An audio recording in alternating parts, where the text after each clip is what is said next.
Talvez se a gente tivesse combinado, não sairia tão sincronizado que o que eu vou falar. E Deus, ele dirige da melhor maneira possível. É isso, o sermão vai falar justamente sobre isso, né? Nós temos um propósito aqui, mas se não tiver essa coisa que a música falou, fica difícil, muito difícil. Então, irmãos, mais uma vez um ótimo sábado para todos. Amém? Um ano que está finalizando no 7º dia e o ano que começa no primeiro dia da semana. E assim, foi um ano, como eu falei aqui no Hora dos Avisos, que eu acredito que foi muito produtivo para a nossa igreja. Nós tivemos mais vitórias do que percas. E eu acredito que se a gente continuar com mais empenho, com mais foco, com mais objetivo, esse ano será melhor. Porque é você que faz o ano. Não é o acaso que vai fazer o ano acontecer ser melhor, é você. É a sua entrega, é a sua luta, é a sua consagração, enfim, é isso que vai fazer o seu ano ser melhor. Porque por mais que Satanás tente prejudicar a sua vida, na presença de Deus, bate e volta para ele mesmo, que já está perdido. Então, o meu sermão, eu já tinha preparado um sermão para pregar no sábado. Eu ia falar sobre uma outra coisa. Só que, quando foi na quinta-feira, aconteceu uma coisa aí, tipo assim, meio que Deus tocou no meu coração e disse, olha, eu preciso que você fale de uma outra coisa. E Deus direciona, né? Para que a gente venha falar, não de acordo com o que eu quero, não de acordo com aquilo que eu acho, mas de acordo com como Ele quer. Você está pronto para obedecer aquilo que Ele quer que você faça? Por mais que as suas ideias sejam as melhores, mas se não estiver dentro daquilo que Ele estabeleceu, não vale. Lembre-se, a ideia de Caim era ótima, mas não passava por aquilo que Ele havia estabelecido. Entendeu? Então, é melhor sempre ouvir o eu ou a voz de Deus? A voz de Deus, é claro. Ele está à nossa frente, anos-luz à nossa frente. E aí, aconteceu essa situação e Deus disse, olha, você precisa falar sobre isso. A igreja precisa entender algumas situações. E aí eu vou falar justamente sobre esse tema que eu vou abordar aqui. Eu vou pedir para o Pedro, coloca aquela primeira imagem que a gente tinha combinado aí no quartinho da sonoplastia.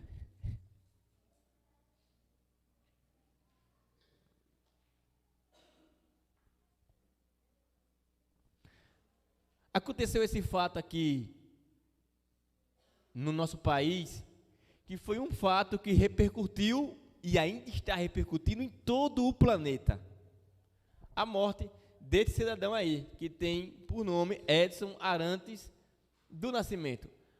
Quando ele nasceu, o pai dele quis homenagear o cidadão que inventou a lâmpada, que foi Thomas Edison. E o interessante da história de Thomas Edison foi um evento que aconteceu no antigo IAN, hoje Fátima, que eu tive a oportunidade de estar lá em 2012. Era uma apresentação, até me arrepio em falar, que o homem que criou a luz morreu nas trevas. Por quê? Porque não acreditava em Deus e recusava a ideia de Deus. Então, o homem que inventou a luz, a lâmpada, morreu na escuridão. E, pelo fato de ter criado, ter estudado e ter feito a lâmpada, que é algo que é um bem para a humanidade, né? A pessoa, se não houvesse lâmpada, a escuridão que seria, mas à noite, quando a noite chega, se acendem-se as luzes e tudo fica bonito. E em homenagem a esse cidadão, o pai dele colocou Edson no nome dele. E quem foi esse homem aí? Eu lembro que muitos pastores, inclusive da nossa igreja, escreveram, fizeram vídeo, mas eu vou ficar com um. Com um. E foi justamente isso que me fez mudar o sermão de hoje. Eu acompanho as redes sociais do Rodrigo Silva e ele fez um texto. E em cima daquele texto que eu li, grande, que eu li todinho, quando chegou no final do texto, na parte finalzinha, eu disse, eu preciso compartilhar com a igreja isso que ele escreveu aqui. E assim, irmãos, houve um episódio que ele relata agora em um vídeo, que ele publicou na sexta-feira, foi ontem. E o vídeo fala o seguinte, uma das pessoas que ele teve um relacionamento, no casamento, ele estava pregando na igreja, o pastor Rodrigo, e essa esposa dele, na época lá, ela fazia parte da igreja. E quando o Rodrigo terminou de pregar, isso nos Estados Unidos, essa esposa dele foi fazer o louvor final. E depois daí, eles conversaram, acho que foram comer juntos, né? E aí ela contou uma história bem interessante, que eu vou compartilhar com vocês. Diz que esse homem aqui, ele foi viajar juntamente com a sua esposa para fora do Brasil, na Europa. E que quando chegou lá no aeroporto, ele tinha que apresentar o passaporte. Só que ele, como ele procurou o passaporte nos bolsos, na mala, na bolsa, o que aconteceu? Ele não achou. E ele ficou preocupado, ele disse, pronto, vou ser deportado, vamos mandar voltar. E disse que quando o rapaz que era responsável por essa área lá do aeroporto, quando viu ele, disse, senhor Pelé, seu Edson, entre, por favor, fique à vontade. E nem questionou a questão do passaporte. E o pastor falou assim, esse rosto era tão conhecido que ele não precisava de um passaporte. E agora eu entro numa segunda parte aqui, eu vou pedir para ele colocar a segunda imagem.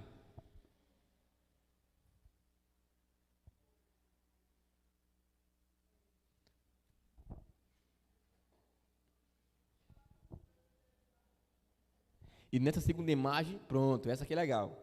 Essa segunda imagem aqui relata um pouco daquilo que foi ele como atleta, né? As conquistas que ele teve.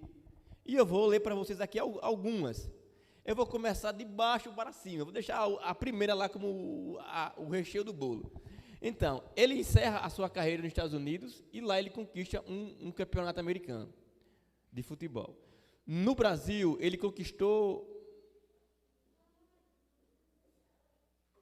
10 estaduais, campeonatos do estado de São Paulo. Ele conquistou como jogador 2 mundiais de clubes pelo Santos, 2 Libertadores pelo Santos, que é o Continental, e ele conquistou 6 brasileiros. E a recheia do bolo, a cereja do bolo é em cima. Esse homem aqui como atleta, ele foi 3 vezes campeão da Copa do Mundo. A Copa do Mundo que teve agora, esse mês de dezembro, né? E apenas com 17 anos de idade, ele conquistou a sua primeira Copa.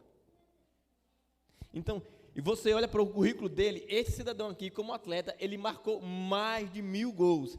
Conta a história que havia uma guerra na África, e quando esse homem chegou, as 2 nações que estavam guerreando, parou, por um instante, para que esse homem pudesse jogar naquele país e as pessoas pudessem assistir.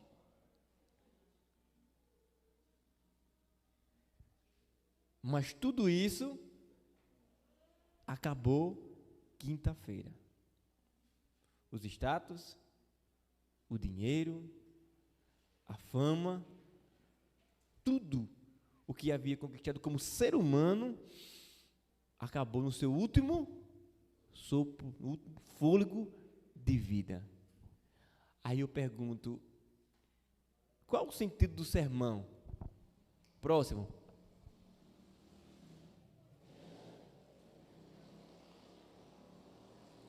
Qual a finalidade?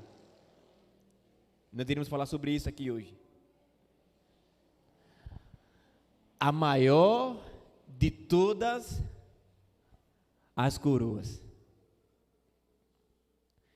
E o apóstolo Paulo escreveu, e eu peço a você que abra sua Bíblia no 1 Coríntios, capítulo 9, a partir do versículo 24.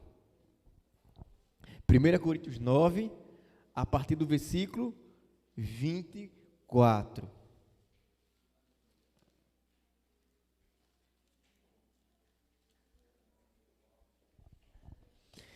Se você não sabe, o apóstolo Paulo, ele era um esportista.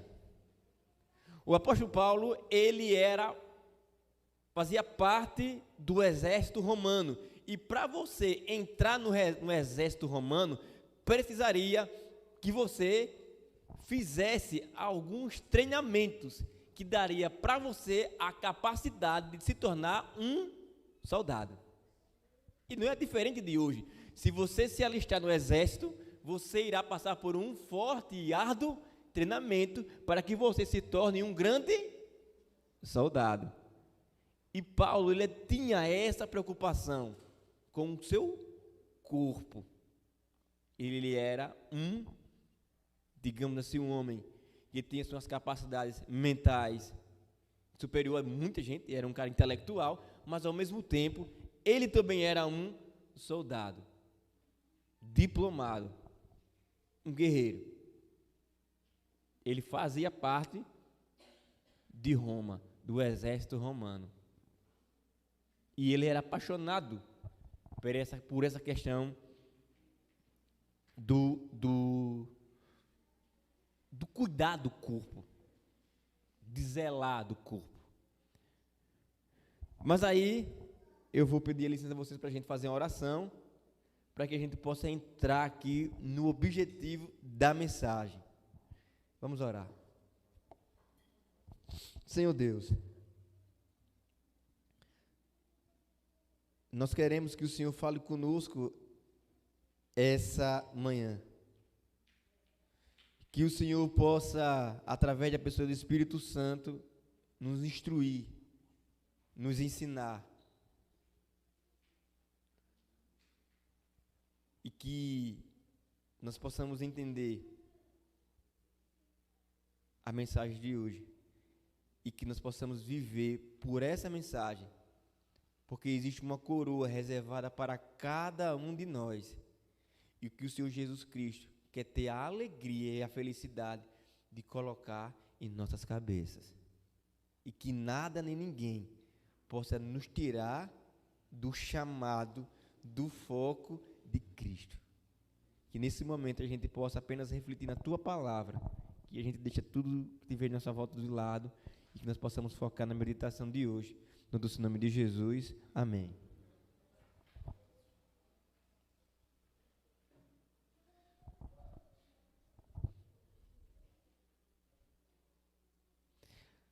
Amém? Então,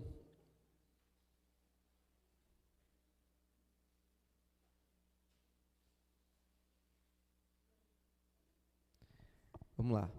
Nessa versão que eu escolhi aqui para ler, diz assim: vocês não sabem que de todos os que correm no estádio, apenas um ganha o prêmio? Corram de tal modo que alcance o prêmio. Todos os que competem nos jogos se submetem a um treinamento rigoroso para obter uma coroa que logo perece. Mas nós o fazemos para ganhar uma coroa que dura para sempre. Amém? E aqui a gente dá uma pausa por enquanto. Então, Paulo começa escrevendo e começa a falar para a gente essa manhã o seguinte: olha, será que vocês não sabem que para que esse atleta ou para que aquele outro atleta chegasse a um nível de ganhar competições a níveis mundiais, ele precisa de um árduo treinamento? Ele precisa abrir mão de muitas coisas para que ele apenas foque naquela conquista? Se você olhar a história daqueles que venceram as coroas que essa terra oferece, eles abriram mão de si mesmo para cuidar do seu corpo, para cuidar da sua mente, para que eles pudessem focar no único objetivo, em conquistar aquele prêmio. Aí Paulo fala, de igual modo, nós não deveríamos fazer o mesmo, porque nós corremos em busca da maior e da melhor de todas as coroas, porque essas coroas que esses atletas, que esses vencedores, que esses campeões terrestres conquistam, são passageiras, elas acabam, mas nós corremos em busca da maior de todas as coroas que Cristo, lá na cruz e na manhã da ressurreição, nos garantiu por direito. Você é um vencedor, amém? Cada um aqui é um vencedor, não pela minha correria, não pelas minhas lutas, mas pela a graça de Cristo. Ele venceu por você, Ele venceu por mim, Ele venceu por nós. E nós, o que devemos fazer? Ora, está claro aqui, nós precisamos nos prepararmos no nosso corpo, na nossa mente e no nosso espírito. Cuidar do corpo, cuidar da mente e cuidar da nossa espiritualidade, para que nós possamos correr a corrida de Cristo. Porque a corrida de Cristo, a coroa que Ele nos oferece, essa jamais perecerá, essa jamais vai acabar. Mas tem um preço. Você precisa negar-se a si mesmo. Você precisa carregar sua cruz sozinho. E como é ruim, muitas das vezes, nós estarmos sozinhos para realizar algumas tarefas. Imagine que se eu viesse pregar aqui essa manhã e não tivesse ninguém para ouvir. Como seria? Imagine que se você viesse louvar aqui essa manhã e não tivesse ninguém para ouvir você adorando a Deus. E juntos, em uma só melodia, juntos, entramos em uma comunhão de adoração a Deus. Não seria triste? E Deus estabeleceu a igreja, Deus estabeleceu as pessoas para que juntos nós possamos ajudar um ao outro. E nós precisamos cuidar para que eu e você não venhamos a nos desviar do foco. Qual é o nosso foco? Qual é o nosso objetivo? Eu vou ler um texto aqui que eu separei.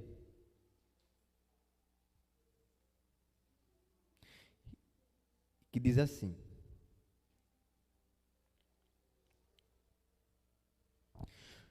os diferentes jogos instituídos entre os antigos gregos em honra dos seus deuses são-nos apresentados pelo apóstolo Paulo para ilustrar o ambiente espiritual e sua recompensa.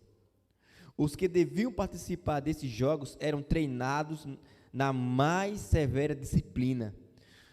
Toda tolerância que tendesse a debilitar as faculdades físicas era proibida. Alimentos suntuosos e vinho eram proibidos, a fim de que fosse promovido o vigor físico, resistência e firmeza. Então, esses atletas, como eu acabei de falar aqui, eles abriam mão de alimentos, de bebidas, de coisas que pudessem tirar dele o foco e o quê? E o objetivo. E eles focavam unicamente naquilo que eles queriam, que era a vitória, que era aquele prêmio que Paulo chamou de prêmio corruptível, de prêmio passageiro, de prêmio pequeno. Aí ele olha para a gente e fala assim: olha, se esses homens, se essas mulheres, se eles se dedicam, se eles se esvaziam de si mesmos, em prol de uma coroa corruptível, e nós, os corredores da vida eterna, aqueles que propagam a fé de Cristo, que pregam o Evangelho, será que nós não devemos fazer o mesmo hoje? Isso Paulo escreveu nos dias dele. Todas as pessoas que venceram, como esse homem esportivamente venceu, eles tiveram um preço, uma renúncia a fazer. Mas aqueles que irão vencer a coroa da vida eterna, que vão receber das mãos de Cristo, é diferente? Temos conselhos de saúde, temos conselhos de como se comportar, enfim, temos muitos os conselhos, mas o maior de todos os exemplos é quem? Cristo. Porque quando eu olho para Cristo, eu vejo que Ele renunciou à sua coroa, à sua majestade, à adoração dos anjos e dos seres criados por Deus. Ele reivindicou nisso tudo e focou em uma coisa, você. Cristo focou apenas em você. E quando nós olhamos para nós, será que nós estamos renunciando de muita coisa? Eu estou falando isso para mim, para focar só nele, em Cristo.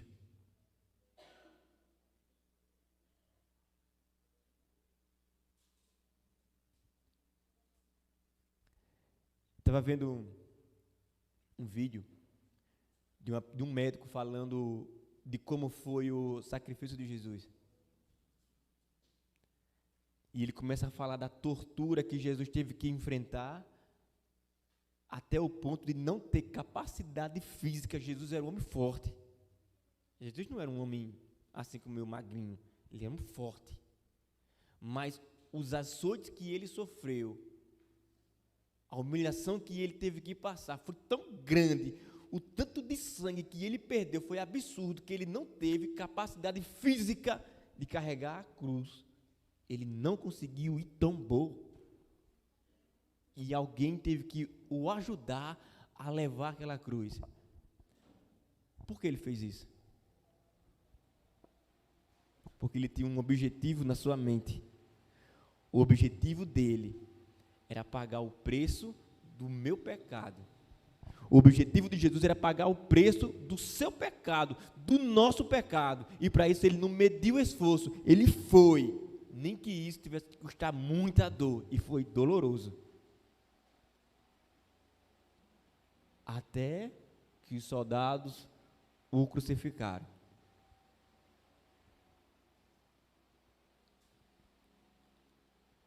E quando a gente faz essa analogia, essa comparação, quem sofreu mais? Eu ou Jesus? Quem está sofrendo mais? Você ou Jesus? Eu sei, irmãos, que não é fácil. Eu sei que nos momentos mais felizes da sua vida sempre acontece algo que é para tirar sua paz, para você ficar triste, para você ficar com raiva. Muitas das vezes você até chora, você se desespera, porque Satanás não quer ver você feliz.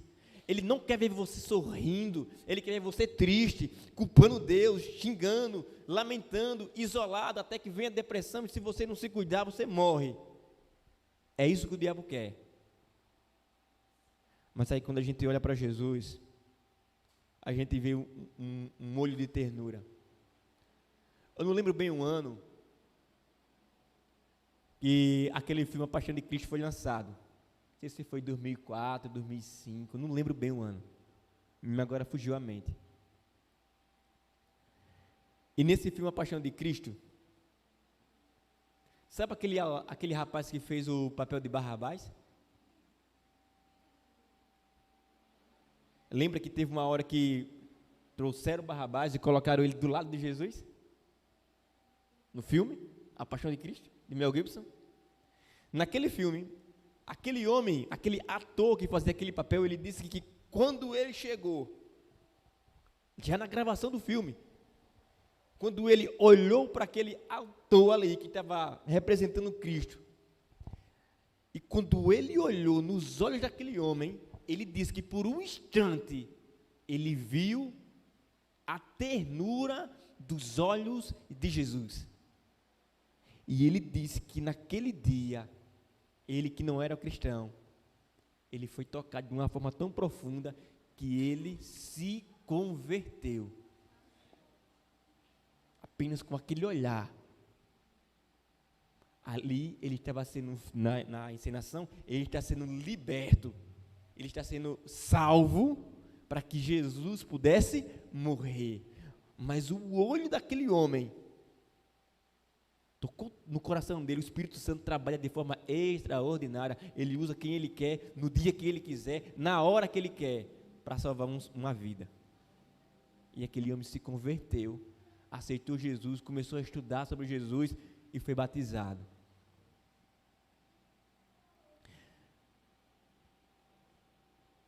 Essa manhã, eu sei que muitos aqui têm dificuldades, têm lutas. Eu sei que eu também tenho as minhas, quem é que não tem? Jesus disse que nesse mundo a gente ia passar por muitas dificuldades.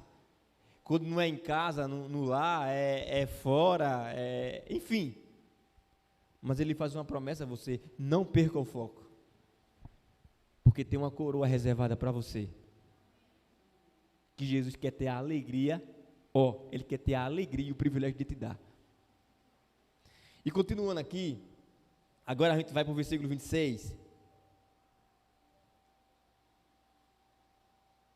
No versículo 26 ele diz assim, o apóstolo Paulo: sendo assim, não corra como quem corre sem alvo, e não luto como quem esmurra o ar, mas esmurro o meu corpo e faço dele meu escravo, para que, depois de ter pregado aos outros, eu mesmo não venha a ser reprovado. Agora ele está falando de uma outra luta, que é a luta do eu. Eu vi que alguém falou em certa ocasião que o nosso maior inimigo é nós mesmos. Nós nos limitamos. Quantas vezes eu, não quis fazer determinada coisa para Deus, ou isso que vai acontecer comigo agora, porque eu criei um monte de muro do medo, muro da dificuldade. Não vai dar certo, não vai dar tudo errado. E você começa a criar coisas na sua cabeça, e você, nesse momento, eu não estava confiando em quem? Em Deus. Quando alguém diz assim, olha, vamos fazer um evangelismo, mas naquele lugar não vai dar certo. Por que não vai dar certo? Não é você que convence do pecado e nem da justiça. Quem é que convence? O Espírito Santo.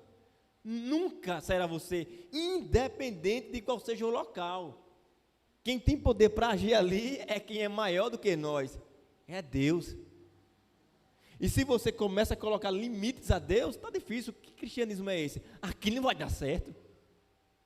Vai dar certo sim, porque Deus está à frente. A única coisa que Ele quer é que a gente jogue a semente. Quem garante que se eu plantar uma semente aqui do lado, vai nascer? Quem é que me garante? Alguém é que me garante? Se você plantar, vai nascer. Mas se Deus disser assim, plante, que vai nascer. E aí? Nasce ou não nasce? Nasce. E quem disse ide? Quem foi que disse ide? Foi o ser humano ou foi Deus? Deus que não disse ide, mas ali não vai dar certo, porque não, ele disse ide em todos os lugares da terra, ensinando todas as coisas que eu vos tenho dito, batizando em nome do Pai e do Espírito Santo. Então não importa o local, se Deus estiver ali, vai dar certo. Amém? Não importa se seja na Antunica, se seja aqui na Raia, se seja aqui na Vila, se seja ali na Alta da Colina, se seja no bairro São Luís, se seja em Arapiraca, em Feira Grande, Campo Grande, enfim, não importa. Aonde Deus disse vá, vá. Até no pior lugar do mundo, que era Nínive, o povo se arrependeu. Os piores assassinos, os piores criminosos, os piores bandidos, quando ouviram a voz de Deus, temeram e se converteram. Porque Jonas pregou? Não. Porque o Espírito Santo agiu ali e tocou no coração daquelas pessoas. Do mais pequenininho ao mais importante, todos, a Bíblia diz que todos se batizaram. Vou colocar assim, né? Se converteram, se arrependeram. E Deus disse, naquele grande dia, Nínive vai se levantar para julgar essa geração. Aqueles homens e aquelas mulheres se arrependeram. E Paulo diz assim, eu esmurro o meu corpo. Esmurrar, gente, ele está falando em figura de linguagem, não é ele se batendo, não. Ele está dizendo assim que as vontades, os desejos, que o corpo dele, que a carne dele queria fazer, ele rejeitava, ele lutava para não fazer. Porque ele sabia que no final de sua trajetória, ele não seria reprovado.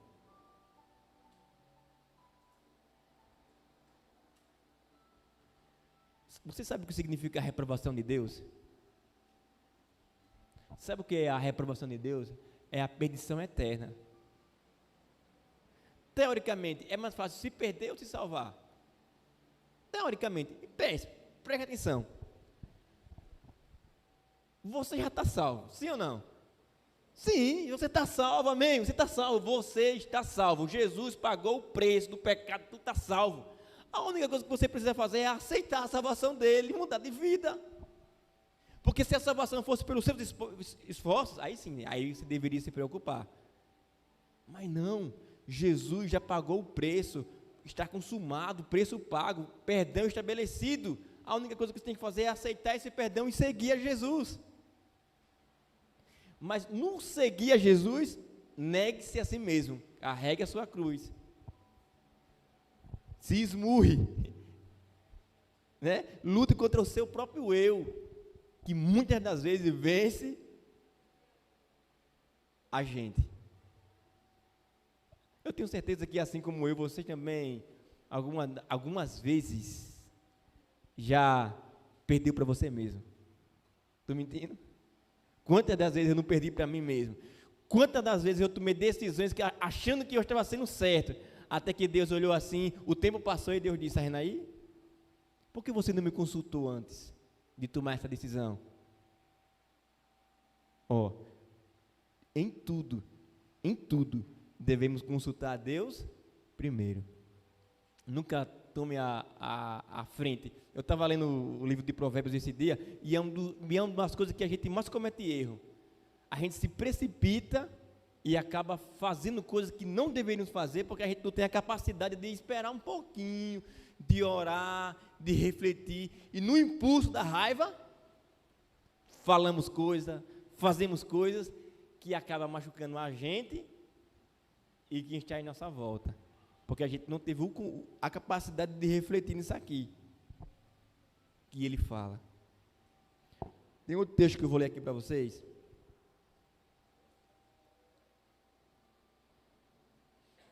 que diz assim, conquistar o prêmio pelo qual lutavam, uma grinalda de perecíveis flores, outorgada em meio aos aplausos da multidão.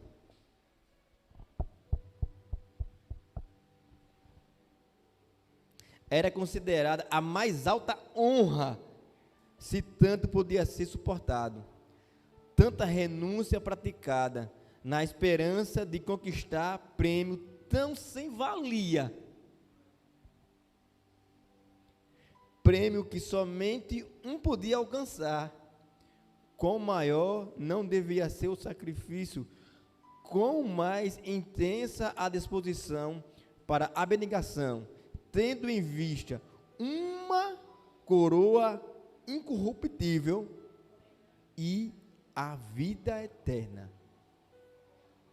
Olha que ela está escrevendo, está assim, eles se matavam para que apenas um vencesse, mas nós não precisamos fazer isso. Você me ajuda a vencer, eu te ajudo a vencer, nós nos ajudamos a vencer para que um dia a gente ganhe a coroa incorruptível. Que coroa é essa? Aí ela diz, a coroa da vida eterna. Porque enquanto No futebol, um vai sorrir e o outro vai chorar. Enquanto nas corridas, um vai sorrir e o outro vai chorar. Em todas as competições, um chora e o outro comemora. Mas na caminhada de Cristo é diferente. Todos, um ajudando o outro, tem a capacidade de todos saírem o quê? Sorrindo. Todos vencem. A partir do momento que eu me preocupo com você e você se preocupa comigo, a partir do momento que nós olhamos para o mesmo objetivo, que é o quê? A coroa da vida eterna. Se nas competições é um querendo derrubar o outro, na caminhada celestial é um querendo ajudar o outro.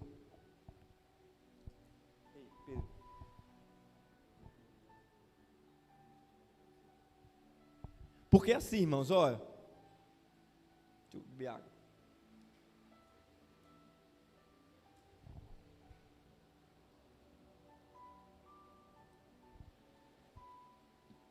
Sejamos sinceros, não sejamos hipócritas. Quem não queria conquistar um prêmio desse? Quem não queria ser aplaudido? Parabéns, você é um ótimo jogador, um ótimo cantor, um excelente atriz, você é o melhor corredor do mundo, você é o melhor piloto do mundo. Parabéns, as pessoas falando de você, o mundo todo falando de você.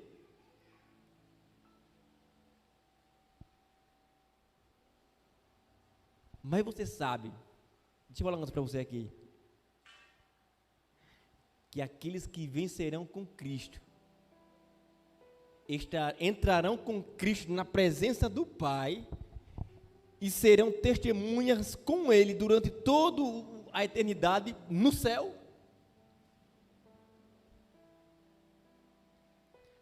Deixa eu tentar falar de uma maneira mais humana.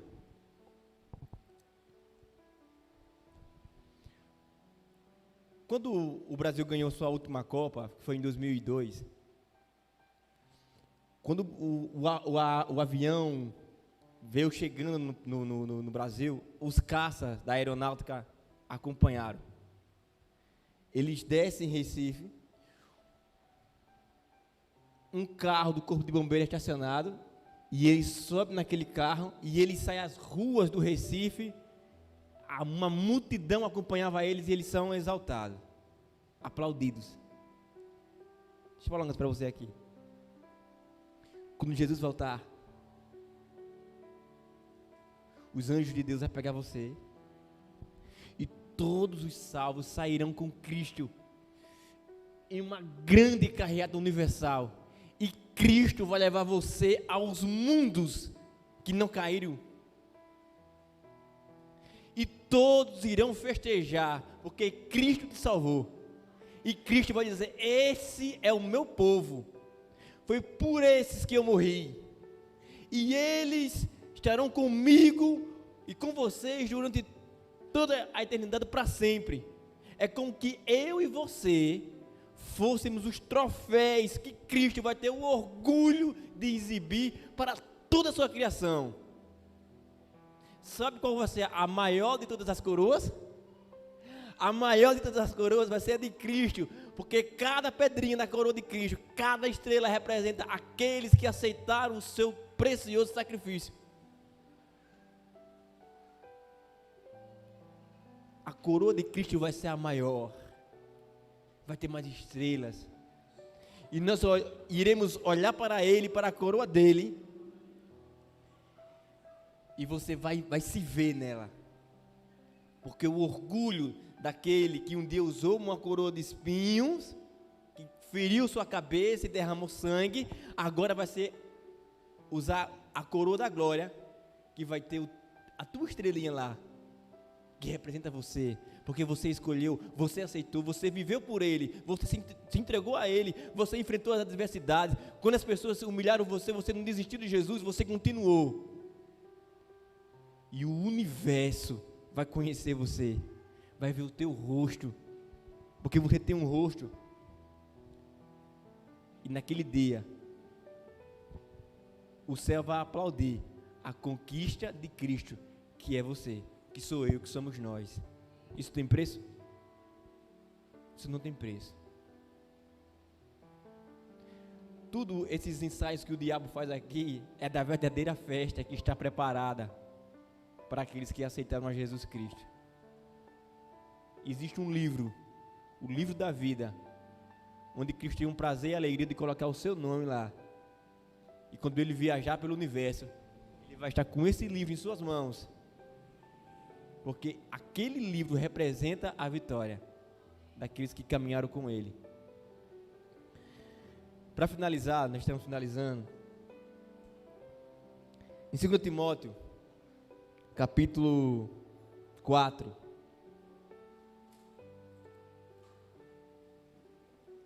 Segundo Timóteo 4, versículo 8.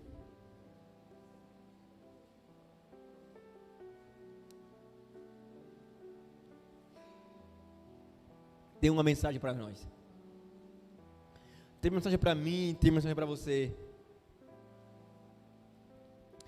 E ela diz assim: agora me está reservada a coroa da justiça,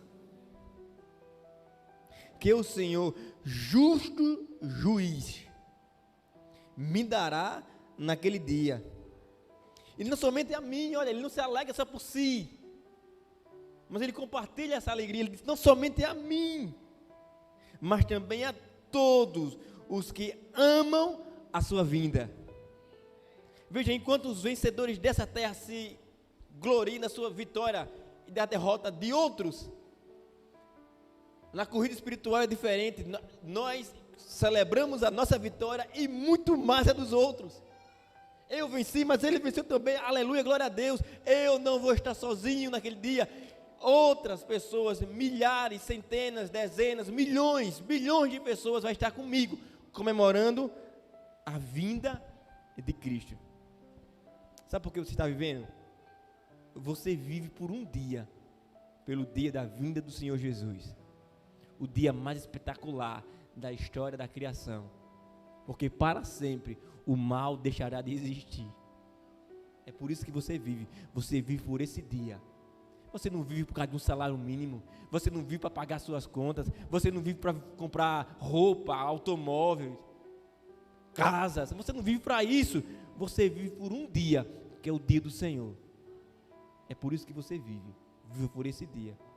Se alegre nesse dia, porque para muitos vai ser dia de tristeza, mas para você não, amém?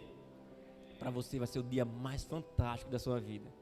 Se esse ano foi bom para mim, imagina aquele dia, estando salvo, estando na presença de Deus.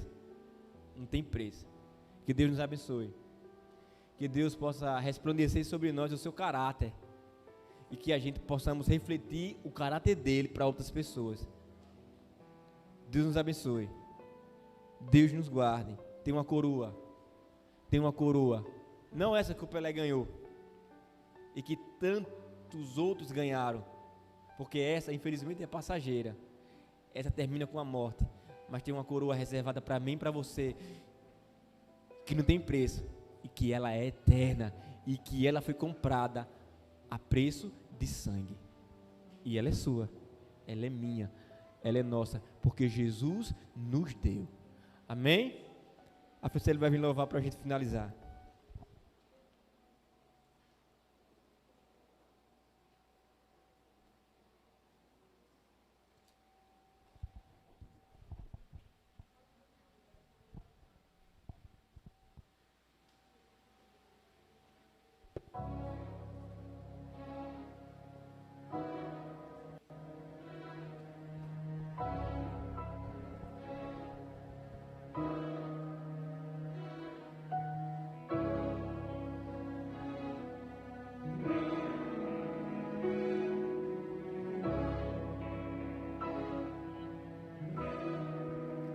Quando eu estiver diante dos seus olhos, eu verei meus dias num livro em suas mãos. Quem eu era, quem eu me tornei, minha vida oculta nunca mais.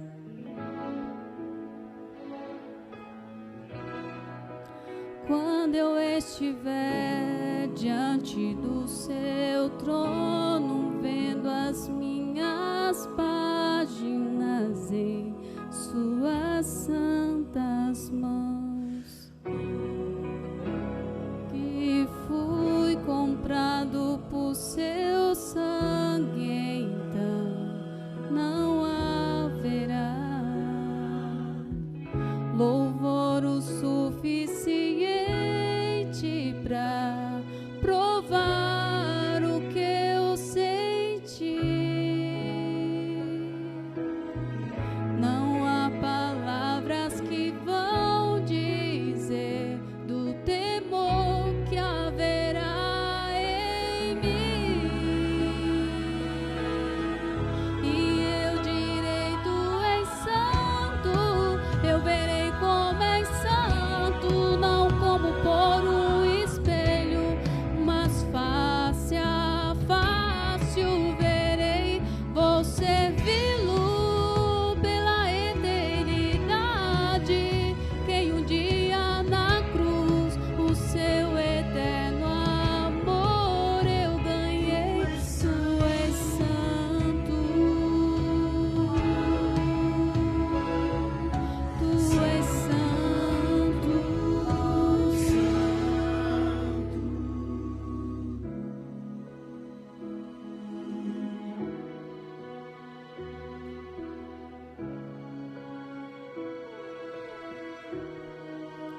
quando eu estiver diante dos seus olhos, eu verei o fruto bem em suas mãos.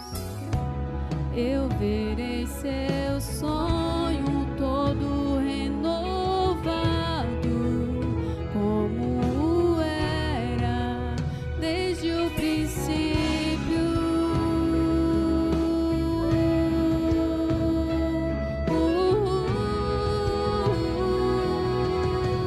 E eu direi: Tu és santo, eu verei como és santo, não como por um espelho, mas face a face o verei. Vou servi-lo pela eternidade, quem um dia na cruz o seu eterno amor eu ganhei. Tu és santo, Tu és santo.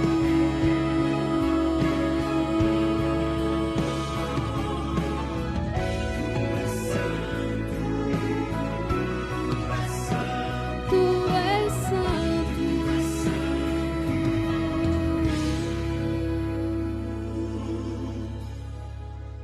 Quando eu estiver diante dos seus olhos, eu verei meus dias num livro em suas mãos.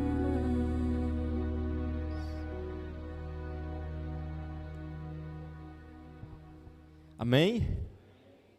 Eu termino com Apocalipse 3, versículo 11, que diz assim: Venho em breve, retenha o que você tem, para que ninguém tome a sua coroa.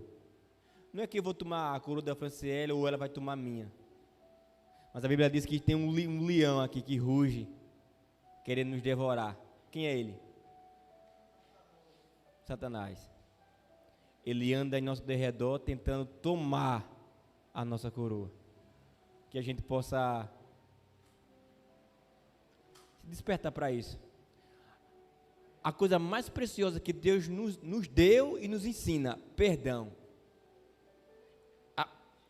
Aceite o perdão, mas também tenha a alegria em perdoar. Foi por causa do perdão que nós iremos viver esse hino que ela cantou aqui.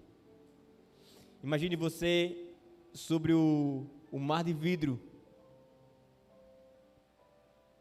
com aquela multidão de pessoas, de anjos ali, e você cantando junto com elas um hino que somente os redimidos pelo sangue de Jesus sabem, nem os anjos sabem. Somente você vai saber cantar esse hino. Os anjos não sabem cantar esse hino.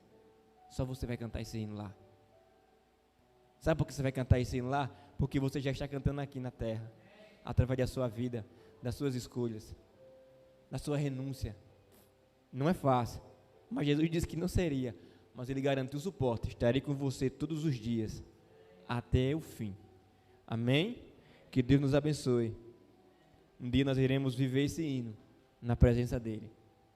Amém? Vamos orar. Oremos. Pai, a gente erra tanto.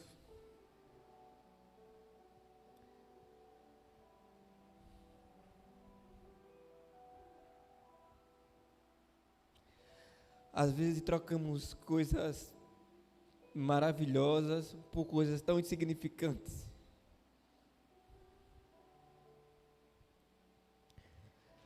Às vezes não damos valor a coisas preciosas. E muitas das vezes trocamos pelo lixo, por coisas inúteis sem valor. Mas em meio a essas falhas, em meio a essa cegueira que nós temos, essa incrível capacidade de cometer, o Senhor nos abre os olhos e nos devolve aquilo que não merecemos. No jardim escolhemos a morte, mas na cruz o Senhor nos devolveu a vida.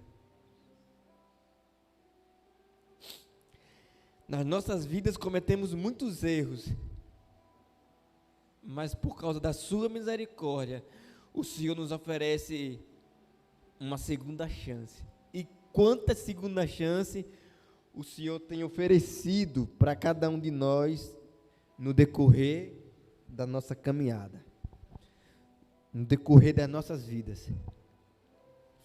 Ai de mim, ai de você, ai de nós, se não fosse esse amor infinito e incompreensível que o Senhor tem por cada um de nós. Não merecemos, é verdade, mas agradecemos, Senhor. Nos leve em paz para nossas casas. Somos felizes por mais um ano que o Senhor nos concedeu. O Senhor nos livrou da morte. O Senhor nos livrou de tantas coisas que nós não conseguimos entender, acidentes, discussões, brigas. E o Senhor, com a sua destra fiel, nos segurou. Queremos voltar logo mais, Pai. Queremos terminar esse ano na Tua presença. Mas o mais bonito é que queremos começá-lo na Tua presença. Derrama o Teu Santo Espírito sobre a Tua igreja. Derrama o Teu Santo Espírito sobre essa cidade, Deus. Seja conosco. Caminhe conosco. E fazemos um pedido especial aqui. Que esse ano, Pai, tem pessoas da nossa família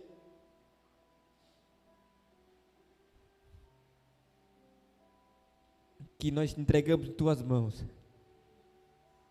Irmãos, pais, primos, tios, tias, avós, avô. Entregamos para que o Senhor venha fazer o milagre da libertação. Nós não sabemos como fazer, mas Tu sabes, e Tu irás fazer, porque é para a Tua honra e para a Tua glória. Salve a nossa casa, Pai. Salve a nossa família. Salve os nossos relacionamentos. E que o Senhor venha abençoar o pastor dessa igreja, que falou que estaria assistindo. O Senhor sabe das suas lutas, o Senhor sabe das suas dificuldades, o Senhor sabe dos seus sonhos. Mas o que nós sabemos é que o Senhor está com ele, aonde quer que ele esteja. Não oramos somente por ele, mas por todos aqueles que decidiram ministrar a Teu favor, até daqueles que não dão a devida importância. Tenha misericórdia desse e o salve, Senhor. Por favor, permaneça conosco e que logo mais possamos estar juntos, No doce nome de Jesus. Amém.